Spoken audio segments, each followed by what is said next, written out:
What advice do you wish? What advice would you like to share with others that you wish you had when you were first getting into this business, just getting out of high school, or just jumping into it? What advice can you share that you wish you knew?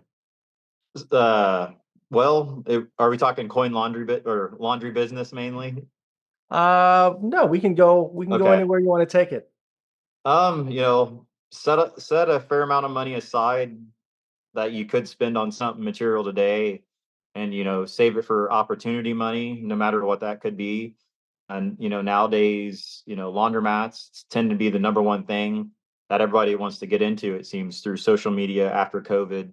But a lot of it is living a humble life and keeping the material stuff to a minimum until you reach a level that you can truly sustain that type of lifestyle.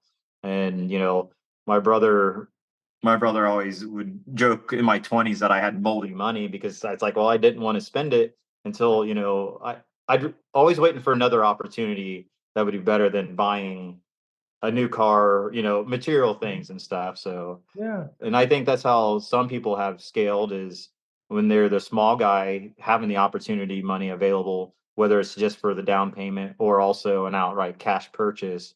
Mhm. There's a lot of operators that still borrow money because the accountant says it's wise on the accounting side of it. But I don't like debt, just because I know what had happened in the past where everything got cut in half. And if you can't sustain the Right. business surviving because it got cut in half, and then your own lifestyle, keeping material purchases to a minimum, or ridiculous ones anyways. So Right. hopefully that was wise Yeah. advice.